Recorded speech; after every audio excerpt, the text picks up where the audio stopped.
record. It's not the end of the world. Record now. This is fake zebra. This is like fake, I don't know, like fake alien. You know, just make something up a bit more exciting than cow. Just has the one taste, does it? Is it corn, isn't it? Corn or corn? But corn is the basic thing. It's like Right. tofu. Corn and tofu are the basic things, but then they add the flavor to it. Oh, I see. That's kind of the chewy stuff, I think, and then they add the flavor to it. I mean, this is tofu, so. And then shape it as if it's the animal you're meant to be not meant to be eating. Yeah, it's. I mean, I kind of get it, you know, but they should be a bit more adventurous with it. The corn cocktail sausages aren't too bad.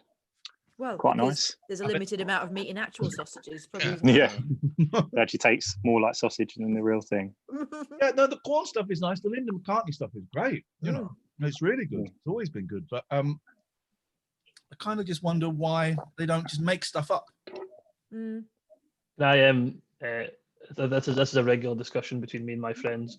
What's the one food that you wouldn't scrimp on? Like, I'll buy Tesco value bread or Tesco value, but I won't buy Tesco value or Asda Smart Price like mince. No. I'll always pay a little bit extra for the meat, whereas juice or bread, I'll go up smart. But does everyone have a thing that they'll go, I'll pay premium for that every time? That's a good question, isn't it? Yeah, I was going to say sort of meat, but then I'll go and have a McDonald's drive-through. Yeah, but you're not buying the meat. You're not having to think about how that chicken's been scraped up off the bottom of the barn, are you? No.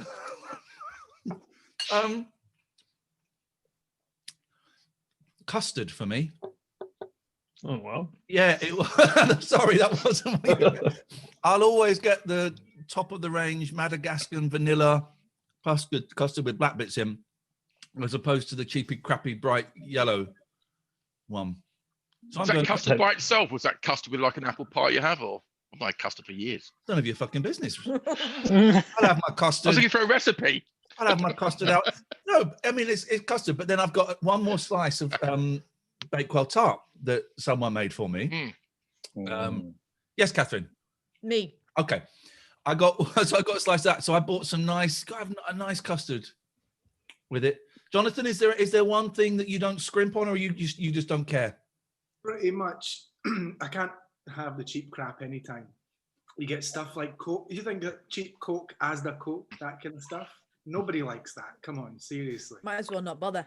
Yeah. And the one I've got a real pet hate for is my dad always buys me like cheap Barocca, you know, the vitamin drinks. Yeah, you can get it from Lidl for 5,000 for £1.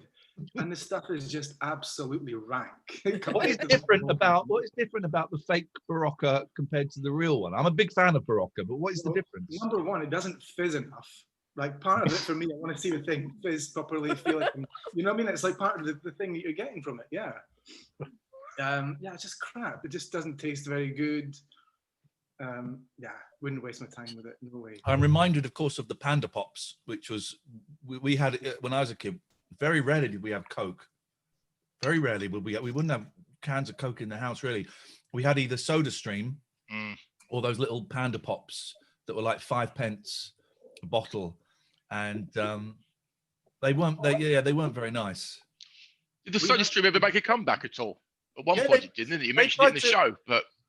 So I think Soda Streams are kind of around now. Every now and then they'll reimagine it, as you know, along with the tea maker on the side of your bed.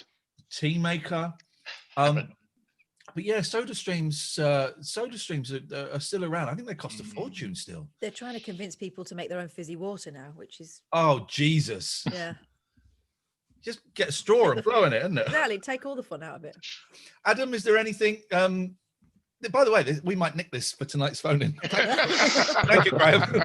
It's genuinely a good thing. Is there anything that you wouldn't scrimp on, Adam, or are you like Prince Jonathan up there? Everything has to be labelled and branded. I'm pretty open-minded, but meat, I tend to go for the better quality generally. Nice cut of steak or something. It's got to be a proper decent bit. So. But yeah, I'm quite open-minded. Would you go into an actual butcher's and get meat? I used to work on the deli, so I'd go there. So you know what's good and what's not. Ish.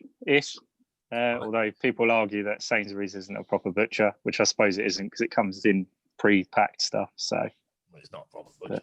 nah, it's not. But I feel guilty. There's a really nice butcher's in my high street in Risborough that I never go in because I'm a little bit intimidated. I think the last time I went into a butcher's was probably Christmas. I was still married. I was, so maybe 6 years ago. I'm a little bit intimidated by butchers. Shouldn't be. Go in there. That's what I was going to say. Yeah, I was going to say the exact same thing. Yeah. They love it. If you go in and say, "I'm making this. What do you recommend?" They light up. A bit like speaking a foreign language. If you give it a go, they'll empathise with you. It is. Yeah. I mean, they probably send you the most expensive version of what you need, but they love it. All right. Well, I'm going to go one day at some point in this year or early next year. At some point. I'm going to go into the butchers. First time we all got locked down in March, all the butchers were delivering meat, weren't they? Which seemed to be pretty unhygienic. That didn't seem to take off. You'd be able to get proper cuts and it will be delivered. Why would that be unhygienic? They're not going to be just weird, wasn't it? Snapping it to the top of their car. Using it as a rubber, their tyres.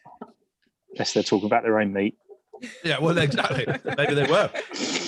I always likened the butchers to going into the bookies as well, and that I never really felt like a proper man because there's so many rules and you have to know what to do and what to . Yep. And a couple of times I went in when I was younger to fill in I was going to say the form. I'm pretty sure it's not called the form, And then the guy, well, that's not done right, and then your man card's taken away. And I'm the same in the butchers. It's like if you don't know how many grams you want of what cut of the. Well, I don't know. Yep. Got to say, so Graham, do you not go into the butchers then? No. It's too intimidating. It's just too. There we go. This is tonight's phone in places that are too intimidating to go into. There we go. We got it. Butchers is too much. Butchers definitely one. I won't go in the butchers. There we go. And because you know what I like? I like a bit of time as well. And if you say I'm looking for mince, they're already bagging it and talking to you and giving you the chat and put it in the scale and they go, that'll be £8. And you're like, I just said I was thinking about mince tonight. But you can't just say no, unpack that, I don't want it anymore. Then you're walking out with 25 quid worth of tongue and everything. You're like, oh God, not again. Not again. Here comes that idiot. Let's get rid of this tongue now that we've had sat here for a week. Just back up and he won't be able to say no. Well, that's tonight's show, Intimidating Places. There we go. Which is, I would suggest, gyms. I still find gyms intimidating. Do you know what? What was I doing? I can't remember. Anyway, just earlier today, and I can't remember why. Maybe they were talking about gyms closing again. And I thought, I am probably never going to go in a gym ever again for the rest of my life. It just hit me. I thought, and it was a real feeling of relief. Just like, I've made the decision. I'm never going in. Because you joined a gym, Boyley. I'm still part of it. I'm still paying for it. I'm still part of it. Still paying for it, yeah. Said it in Madeline. My dad's been trying to get me to go with him. And my dad, who is, in his late 60s now and probably shouldn't be going to the bloody gym. There's still the raging ab dabs about, but trying to convince me to go back. But it's all flipping sticky. I'm not going to the gym. If you go up the steps a few times. Got a vaccine. Just go up the stairs a few times. That's enough, isn't it? That's what you need kills to do. me. That'll do it. I hate gyms as well. Absolutely hate them. Never go. Yeah. It's not really the gym though, is it? It's the gym blokes. It's the blokes. It's They the gym always want blokes to come and stand and sort of look down at you for being completely inept at how to use anything in the gym. Yeah. Just wait for you to completely screw it up and then sort of smarmily look over at you. Yeah, it's a bit weird. Or they hug the equipment and you just want to do 10 on each thing and go home. and they're grunting like they're flipping. Oh, Cass muted herself. Oh. Wonderful. Oops. Oh, sorry. If only that worked in real life. Shut up. Anyway, yeah, I don't like heavy gym blokes. The last time I went to a gym was when I'd moved out and I was living in the flat, and it was one of those pure gyms where you just pay every month, which I thought, that's okay, I'll do that. And I went and I didn't really like it. And then one day I saw our friend Harsh in there, Kath. Yeah. And I thought, someone who is as unfit as me. suddenly it didn't feel so bad. You know, just seeing someone who you know is not a gym bunny as well as me, and we go, oh, okay, all right, well then I can do this a bit. But I would always sign up for the lessons, for the classes. Oh no. Mm. Well, because they were included in the price, so I thought get your money's worth, and because I didn't really know what to do, and I need someone to shout at me whilst playing loud dance music for me to do anything, you know. But I did become aware there were a few of the classes where I was the old man. I was the old man in there that was having to stop and do you want to have a little sit down? Yes, please. Yeah. You join us whenever you can. Don't you worry, sir. And you know, it was younger men and women in their late 20s, early 30s, and I was the old boy.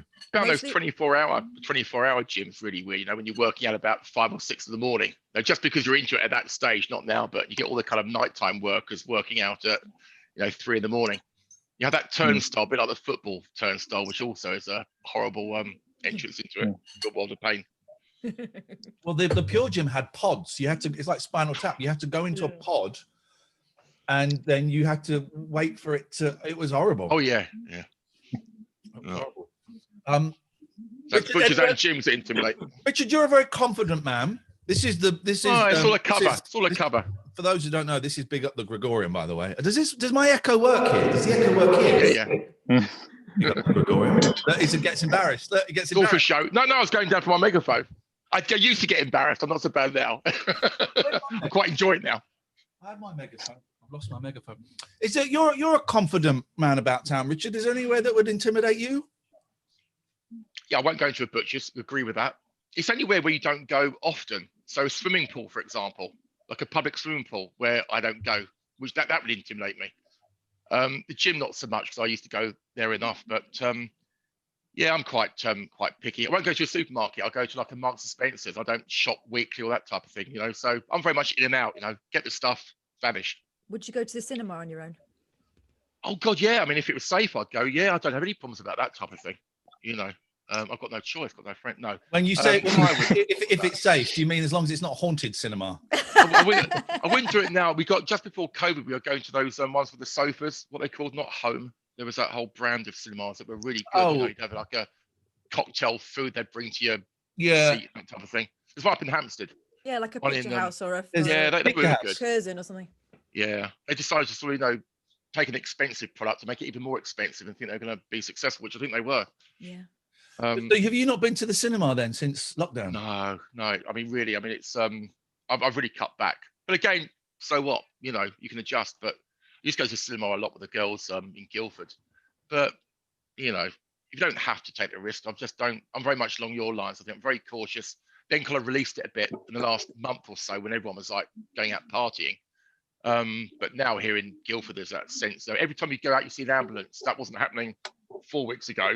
When it was in March, every time I'd go out, which isn't often, but on the school run, you see an ambulance. Then you didn't, and now you're starting to see it again. And the ambulance is going to the cinema where there's been a murder by the ghost. Yeah, I get it. The fact I live next door to the hospital is probably not helping that type of survey, but no, I don't. Hearing ambulances all the time. Yeah. Adam, have you been going to the pictures, Adam? No, I normally do enjoy going, but I used to have an unlimited card, but I've cancelled that. I'm not really bothered. I just don't really Fancy it. No, it's a bit too much risk at the minute. I'm kind of keeping a low profile as much as I can. Graham, you're nodding. You're not doing the cinema. Yeah, I'm the same as I had an unlimited card, but I cancelled it during lockdown because like I can think of no place to better transmit a virus than an unventilated, dark, warm room where you're all when everyone's sitting close to each other. And the thing I always think about the cinema is, and I love the cinema, and I'm a video producer. That's my job, and I want to do more short films, and I love it. It's like my everything. But the one thing about the cinema I've always thought is I've never trusted the people who work in the cinema. I love them, but it's always like 16-year-olds on minimum wage, which is fine. But I think when I was 16 on minimum wage, and someone said to me, "Unity, you're now responsible for everyone's health and deep cleaning the cinema," I'd be like, what the hell? No. Graham, you reminded me when I was 16, I used to work in B-Jams, which became Iceland. And I remember we used to, I remember playing football with a packet of cheap meat sausages, and the bag flew open and the sausages went all over the floor. So we just picked them up and put them back in and resealed the bag. We had a heat sealer and we resealed it and put it out. So yes, your point is taken. I'd forgotten that. Tossed went everywhere. We just put them in and resealed it. Jonathan, are you doing the cinema? That's another topic for you, though. Dodgy things you've done whilst working in a supermarket. There we go. There we go. We had a good one that we did years ago. We found like fish or something, me and my mate, and he used to work in the warehouse in Safeway. We were about like 16, 17 as well. Climbed up, they have these really high rackings that you keep all the excess stock on through the back. We went way up, as far as you could get out of the way, and hid all this sort of packets of kippers and whatever on these pipes everywhere. We had days off, so we were like on our days off, like the weekend, whatever it was. And it stunk the absolute hell out of the place. So this kind of stuff, it was. People used to rub the dates off things and whatever, and just chuck it back in the. We had section. So people would do anything. Oh, way. We had we occasionally a friend of someone who worked there would back his car up to the delivery thing at the back, and then we'd all just chuck stuff in the boot of his car. Also, I've told this story, haven't I, about when I worked in Safeway in the bakery, and I dropped. You had to this machine that mixed all the dough, and then you had to take this big sort of ball of dough and carry it over and put it into another machine that would then make the buns.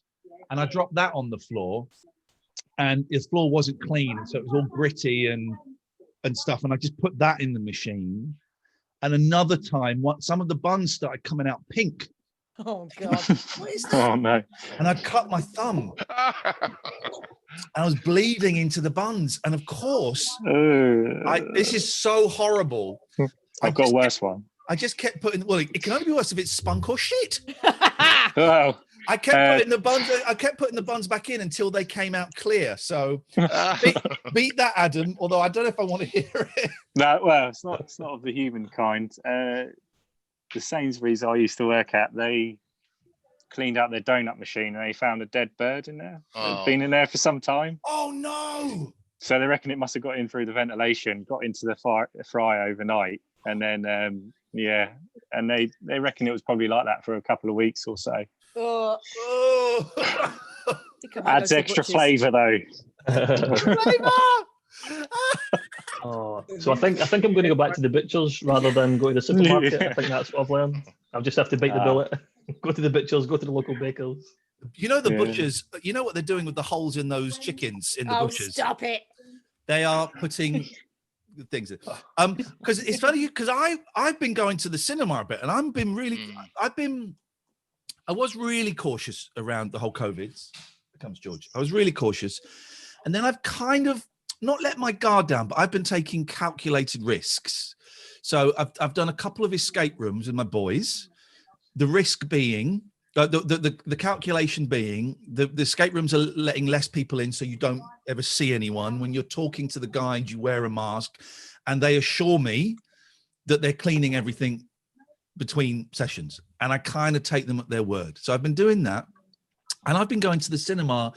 I've been to the cinema. Well, there was Tenet, there was Dirty Dancing, there was some awful film, Cats and Dogs, and then did we go and see a film with the kids? Yeah, all the kids. What did we see? Thing about the poodle boy. Poodle boy. So I've been 4 times, and it's been empty. The image of it being crowded and you being sat next to people, it's been empty. And I went and spoke to one of the 16-year-olds. And they recognized me, even though I've got that. And I heard them as I was walking down. I went to the toilet. As I came out to go to the cinema, I heard on someone's walkie-talkie, "We've got a celebrity in the building. There's a celebrity in the building." And I, of course, then go, "Oh, who's that? Wow, that's exciting." And I said to one of the boys behind the thing, I said, "Is this a quiet day?" He said, "No, no one's coming in. It's dead." And it's, the last time we went, there were 4 other families there in one of the big screens, and it was scattered everywhere. So it's still a risk, but I'm kind of prepared to take it to the point where I was thinking of getting one of those go anytime you want cards for the Odeon, because the guy said, "You've been in it 4 times in the last 4 weeks. You might as well get one if you're going to keep coming." So I'm kind of. They seem quite cheap, don't they? They're only about what, £11 or £25 or something. Out of London. I think it's $15.99 now for cheap compared for to a the month. average ticket. To see whatever you go twice and you're in profit. So but maybe I'm being stupid, but I'm making sure I wear a mask in the foyer. I'm washing my hands all the time. You know, I just wonder how they're surviving. Whether it's a furlough effect, you know, the employees are They're being not. paid, whether they're just like racking massive debt up that, you know, whether they've got massive resources that they're well, paying out. Cineworld's closing. Yeah. Is that temporary though, isn't it? Because it was permanent, then someone said, it's temporary. But you think, Oh, is well, it? Is it? Okay, well, that's interesting. I didn't know that. I don't see how they can be surviving. And they were doing, because there are not hardly, you know, the kids' films that have come out have been really crap ones that would normally go straight to video. And they're showing just a lot of, you know, we went and saw Dirty Dancing, and they're showing a lot of old films. But that was £6. I don't mind paying £6 to go and do something like that. Because you, Catherine, were really gripping on tightly to not doing anything. And I'm gently trying to loosen your grip a little bit. Yeah, well, the thing is, my mum was having treatment, so I didn't want to do anything that meant that, you know, and I hadn't seen her obviously while she was shielding, and so I didn't want to do anything that would potentially kind of break that bubble. And then she's been going to bloody Milton Keynes shopping every Saturday, like it's 1992, just walking up and down, you know, like the way people used to, just going for a mooch. So what's the bloody point? It's the cinema. David has joined us. David, I just saw. How long have you been in the waiting room? What are we now? Probably about coming up to half an hour. I was saying Tuesday. I've got an empty plate and a nearly empty coffee. But you know. Oh. A lonely lunch. David! Oh mate, Right. I'm so sorry. It's all right. It's all right. I've actually got work to do, so I have been doing work. So you know. David, what can we? I have to make this up to you. This is part of your. Oh, by the way, first of all, a couple of things. Thank you so much for the Patreon. It is appreciated. It genuinely is appreciated. And you know, if any of you at any point decide to cancel it or whatever, that is totally cool. We're living in weird times, and your support is appreciated. And also, me and Catherine are so grateful. If any, maybe you're not watching the show, I don't know. But if you're watching the show, if you've subbed, if you're following, if you're listening to the podcast once a week, you know, these are weird times, man. And the Twitch stuff is great, and it sort of pays some of our bills, which is why I'm doing the Patreon and stuff. But your support is gratefully appreciated.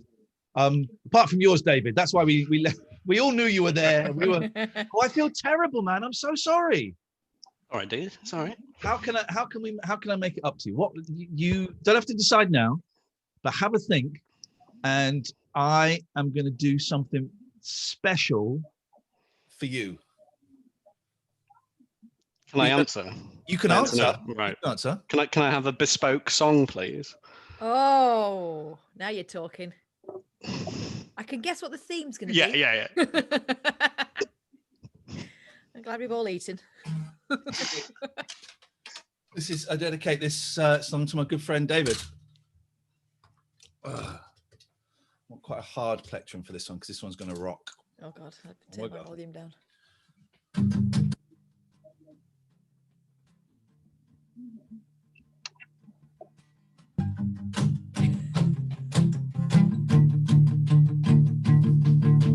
David, when I saw you in the waiting room, I felt bad. Waited 30 minutes, man, you must have been sad. We all finished our lunch. Started too high, but I'm going to stick with it.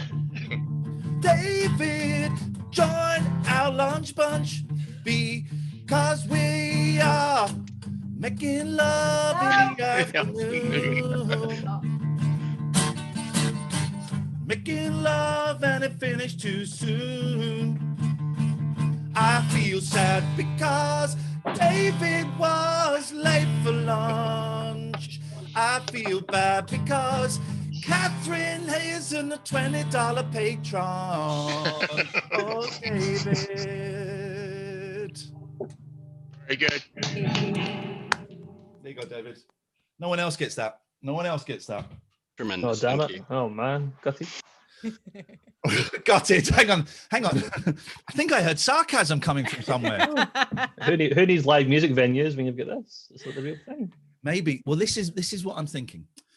Could I sell out a Zoom concert so you can have 1,000 people in Zoom, £25 a ticket? That's £25,000. One gig. Yeah. 1 gig. I think that could be the way forward. David, what did you have for lunch? I'm so sorry, man. That's my bad. No, it's all cool. I had I had some soup earlier on, and then I just had some toast and marmalade is what I made to join you guys. But Oh, very, very nice. We were here's a couple of things we're talking about. Is there, well, first of all, have you been going to the cinema? Your views on cinema in a COVID age? No. No, I've gone to Tesco's, and that's about the only place I've gone to. Okay. So I've not. I went to a Starbucks for the first time since lockdown the other week, and that's literally all I do. I'm not really one. I don't really want to go to Right. pubs and places and cinemas and stuff. So Yeah, I have no desire to go to pubs. God knows why anyone would want to. Imagine Weatherspoons is being excluded from the pub lockdown, isn't it? Because they serve meals. Because it's Oh. primarily a meal and Isn't it eating 'cause he's mates establishment. with them all? yeah, Well, yeah, that's yeah. The donations don't harm. yes. You know, Yeah, he but when gave you look at- millions- When millions- you look at the good food guides, you always see the Weatherspoons. don't you? always see the Weatherspoons there. places to eat around here. Try the Weatherspoons. Yeah. Those Curry Tuesdays are renowned, the curry clubs. But yeah, obviously it's because he gave loads of money. But so they're excluded. But I mean, I don't drink anyway. I haven't been to a pub, I suppose, for a long, long time. But I don't know why you'd want to do that. I suppose it boils down to how you evaluate the risk. Because I was saying I've been to the cinema and the cinema's been empty. Oh, did anyone see the pictures of the Palladium last night? No. Let me get my phone. Let me get my phone. Because they're doing shows at the Palladium. And I was trying to look around on this, and I was thinking, well, is it? It's not. Is this fake or not? I don't think this is fake. So they had a show. Right. Yeah, this is not fake. I don't know how you feel able to see. Oh, you can't see. Yeah, Focus. just about. Hang on. Let me focus it. There we go. Oh There is. gosh, yeah. Yeah. Now, if you look, there are Big gaps in between people, and no, there are gaps between people of what looks like 2 seats. Yeah. But not many. Are there? that's round. And there was there's this. You look at this. Well, you look at it from the stage.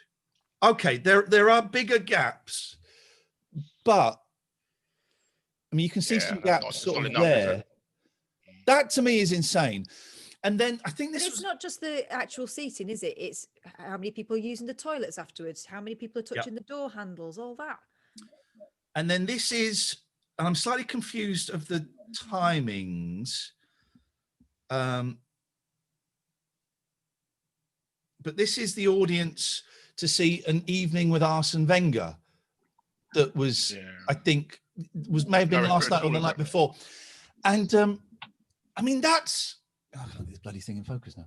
There we go.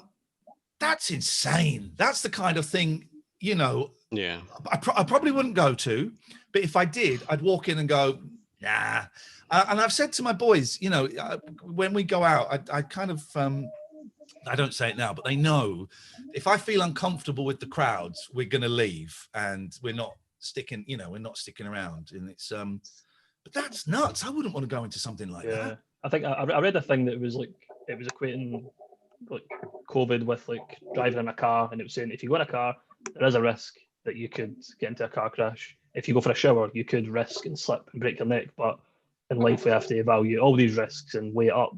And that's how I've been sort of looking at it. I'm like, right, going to the shop, I feel okay about. Going to the pub, not so much. My wife's high risk anyway, and she goes to work, so that's like enough for us. I've got mates who are willing to go out to the pub every night, but they have no one vulnerable in their life. So I'm like, that's up to you. That's you make your own risks. You know what I mean? And I know people who wouldn't go in a car in case they crashed. And you go, well, that's fine. You've evaluated that risk and you've said it's not worth it. I've said the car's worth it. That's how I see it anyway.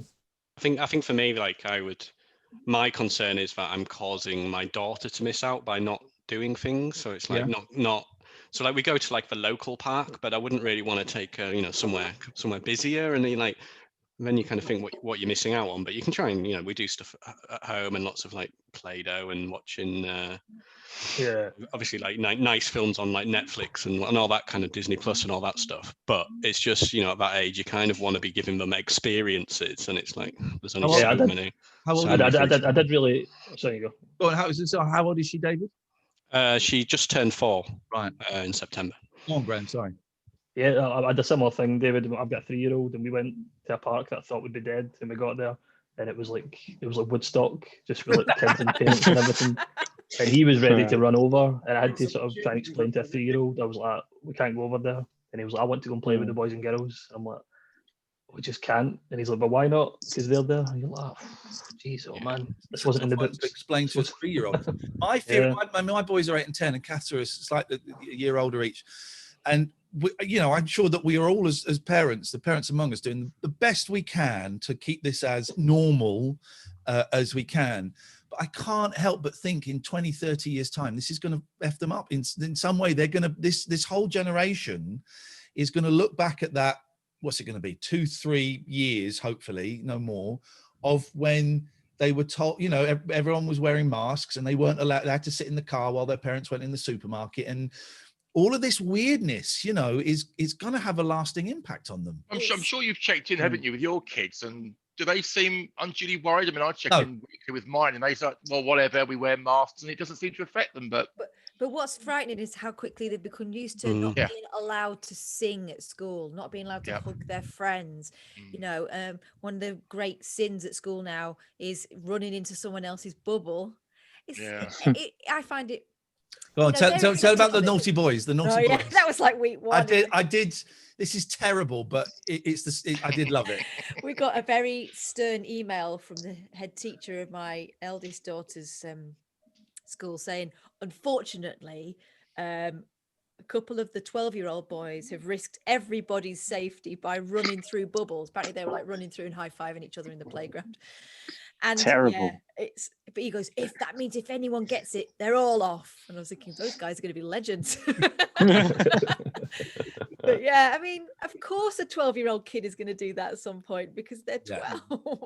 Has anyone, I haven't heard any stories of any, 12, 13, 14-year-old kids in double French suddenly going, that's exactly what I would have done. Not in double I think I've got it. Outrageous behavior, but that's what boys do. It's went from a no, like before all this, you would have to convince the teachers and your parents that you really are sick, and they would go, "No, you're not." To, "I'm not sick, honestly." It's like, "Well, you coughed 2 weeks ago." No, honestly, I'm not. Oh, right, everyone's staying home. Jonathan, so you're not going to the cinema. Are you being incredibly? This has become a COVID lunch. Let's not talk about COVID anymore because it's kind of everywhere, and it's. But actually, I don't really talk to anyone about the COVIDs because we don't talk about it on the show, so I don't really talk about it. So it's nice to get it out. I watched some spectacularly shit films over the weekend, including the Doom movie, which is just wonderful. And you're not going to the cinema, Jonathan. Are you watching any films? Have you seen anything that we should be keeping an eye out for? Yes, I did. I watched The Social Dilemma over the weekend on Netflix. The thing about Facebook, Instagram, everything. Now, is this good? You'll get brilliant. Watch it. Everybody, even my mum's watched it and she loved it. And she doesn't know what Facebook is. It made you want to delete everything. Kinda, yeah. It just kind of makes you think about. I mean, a lot of people probably think and know in the back of their mind, but just don't really sort of confront it. But when you've got people who are like president of Facebook and all these sort of senior guys in these places, like, this is the monster out of the cage. These guys are making money. You are the product. You're giving them, how does Facebook make billions of dollars a month? Because you don't pay for it. So it was really thought-provoking. For me, it was like, just go and delete the Facebook app. I'll go into it on like Safari or whatever if I want to go onto it, but stop these notifications and all that stuff. Is this the one with the ex, I don't know, the FD or whatever? He says he won't give a phone to his child because of Facebook. It's that one, is it? Yeah, basically anybody working in Silicon Valley, there's like a school they send the kids to, and the school doesn't even allow phones or whatever in the class. They don't want the kids on the Facebook. So if they don't want it on it, why do we, or why would everybody else want to be doing it? Yeah, there's certainly a school out there somewhere in this country. I've acted on a client where it's like a community thing that there's no screens at all. You know, they're not allowed to watch screens at home or on planes or anything. Yeah, it's fascinating. There's a guy did a book They all as well. grass each other up.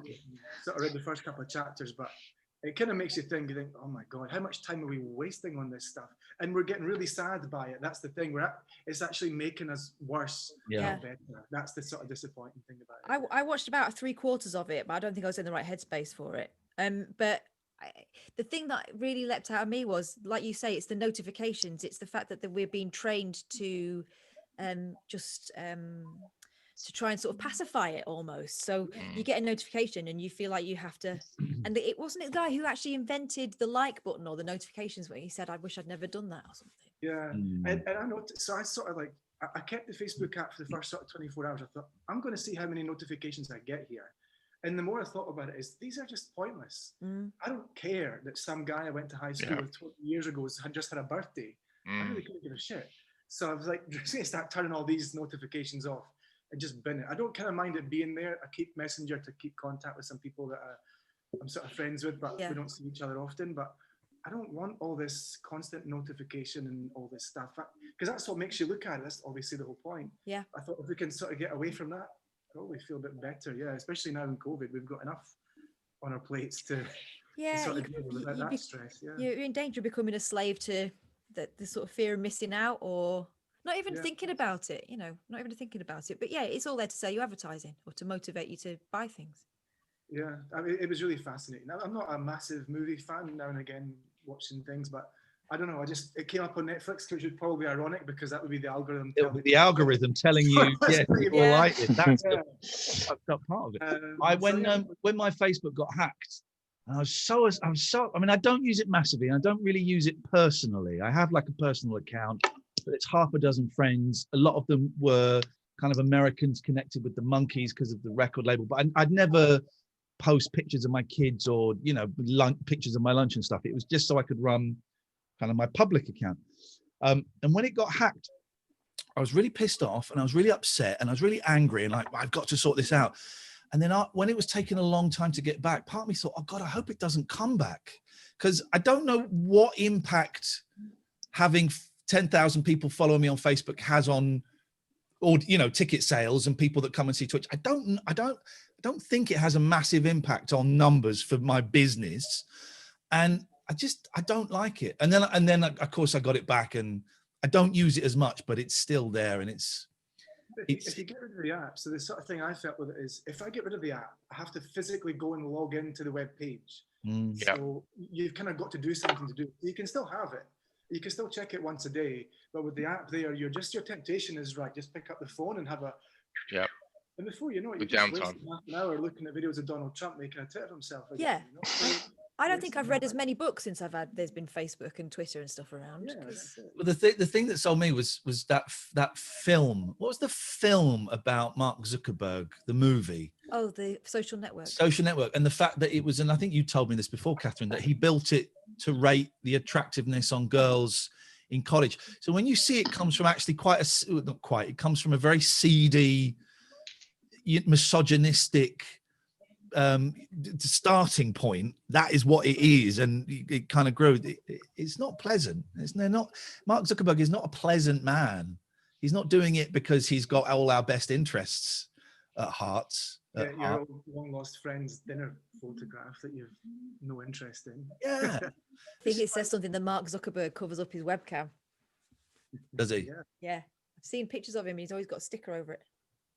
Dirty bastard. That used to be the thing, didn't it? Everyone used to have that on the laptop. Used to put the finger. I don't know if people still do that. But. Wasn't there a website? Maybe it's got it. Wasn't there a website, or is this a myth, where you could log in and then it was like, because the Russians were hacking webcams, and then monitors. You could just go, and you could go in and see baby monitors and webcams. Man, that must have been a myth. That can't have been real. Let me just Google it. Let me go to the dark web. Because if you're doing like conference calls on the laptop, I forget. I've got my shorts on. You don't want to, do a Gregorian and show everybody what. You want to see it again. I just sort of have a bit of card that I just put over it just in case if I know I'm going to get up, think like I don't want to expose myself here.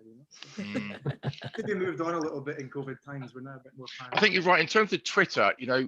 It's either everything or nothing, isn't it? You can't kind of have a comment and it doesn't prevent you from commenting. Put it that way. You can do it the other way around. You can actually put a tweet out and then disable anyone from commenting about it, which I've seen.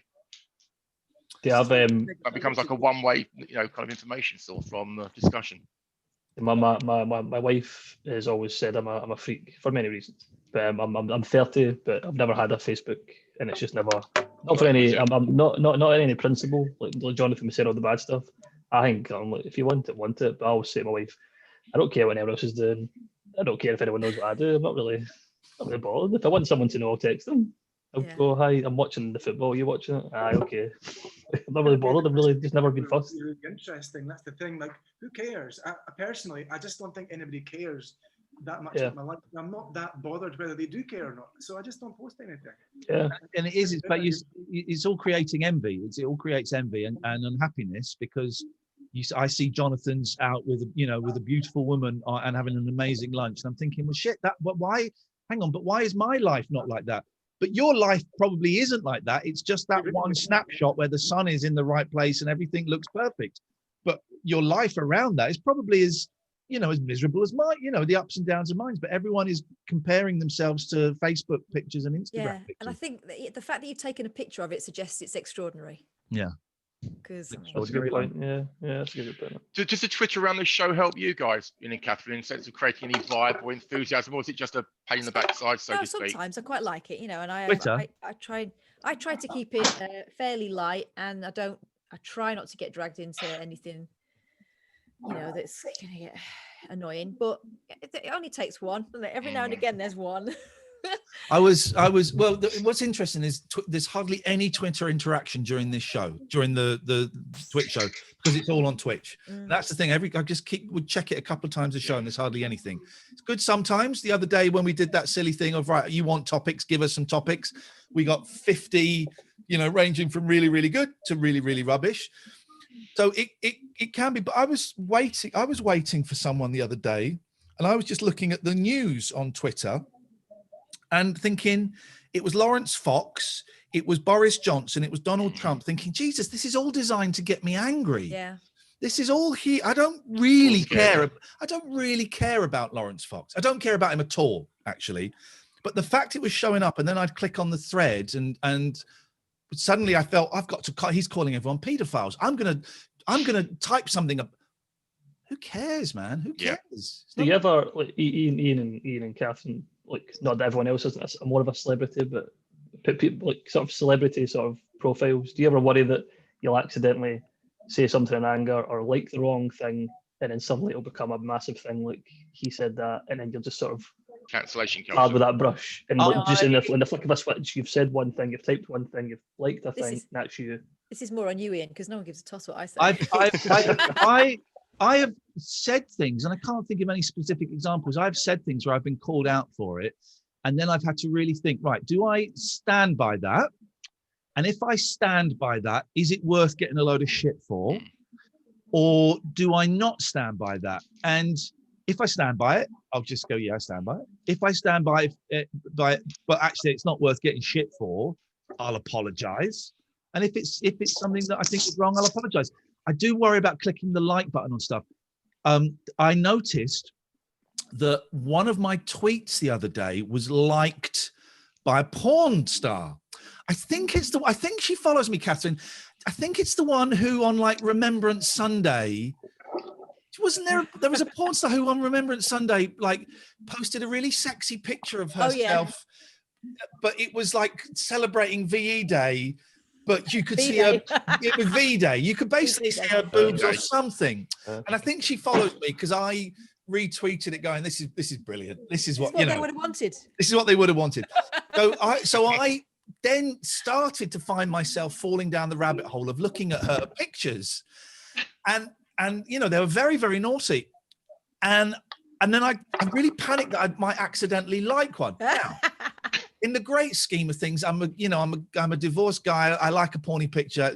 The great scheme of things, it's not the end of the world. It will be embarrassing.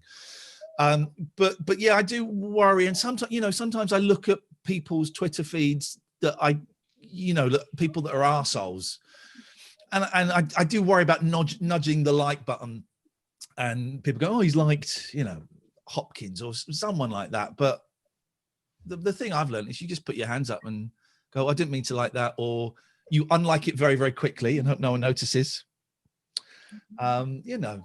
Wasn't there that politician who, like, when we were doing the whole thing about kind of Google and stuff, and he was like, why do all these images keep coming up on my screen for all these links? And it's like, it's because it's your search history. That's what you've been searching. That's what comes up. But yeah, it's always. I do like it when a politician, is caught following Cocklord or something like that. Who cares? Exactly. It's legal and it's not kids and animals. Who cares? But there is something in, a Tory politician, following or liking something like that. And that's good fun. Listen, some of us have had nearly an hour. I'm so sorry. Thank you. But we've gone on for a little bit longer. I hope you feel you've got your money's worth. All good.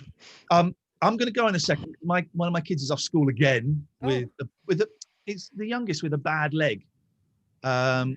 He was very angry at having to go to school with it the other day. Oh, he's just sent me a Christmas thing.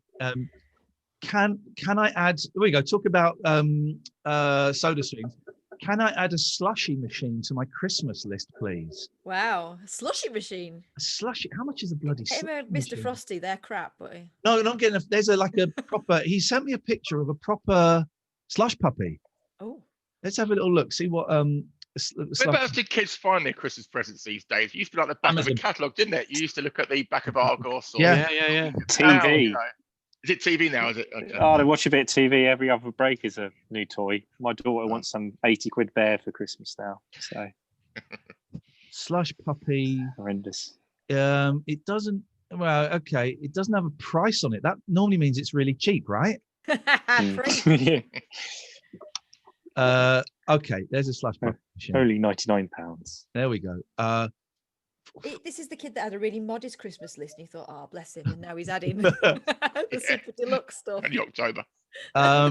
Getting an Xbox, aren't we? Well, here's the thing. I am getting them the Xbox, and I've bought it. I've pre-ordered it. But then a friend of mine has said, "Oh, I think I might be able to get you one free." Okay, and then I sent a cheeky email to Oculus, saying, Oculus Quest 2, have you got any press machines? And they said, oh, yeah, we'll send you one. So suddenly I've got 2 top-of-the-range gadgets for free. And so while I don't intend to spend the same amount again, I can't just give 2 freebies for Christmas. That feels... Graham's going, yeah, of course you can. You can, absolutely. Absolutely. Yeah. You know what? It's been a weird year. Why not? See it as a gift from the universe. If I'd known, I would have asked for that rather than the song. I've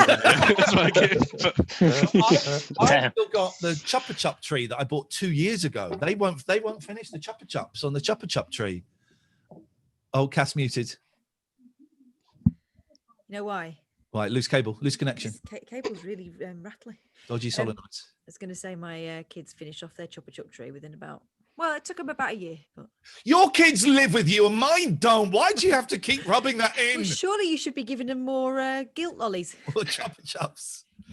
Has anybody got... it doesn't matter if you don't, and it doesn't matter if you do. Has anyone got any questions that they would like to ask me or Catherine, that she's here before we go? Anything you have a burning desire to know?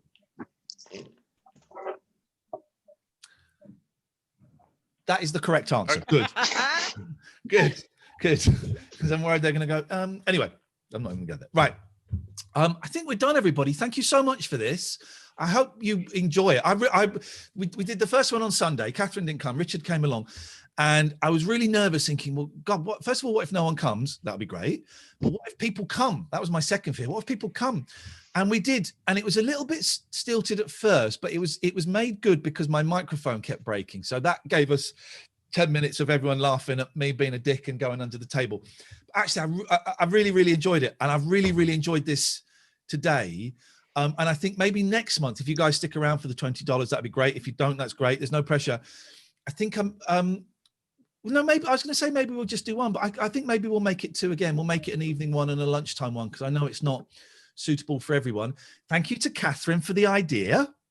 Thank you No, very me. much. Yep. I don't know if it was your idea. It was. I don't think it was. It was. It was when you had one of your boys was giving us lots of. Okay. Oh, Now that Cable no, I did that. Cable gone. I did that. I did that. That is great. That is great. Thank you, everybody. Thanks very much. Jonathan, Richard, David. She's gone. I'm going to get a really angry phone call now. Graham, David, Adam, it's so nice to see you. Thank you so much for the support. I hope you enjoyed that. And yeah, I'll see you later on. Enjoy Good the fun. rest of your day. Thanks, Ian. See See you you. later, everyone. Take care. Bye, everyone.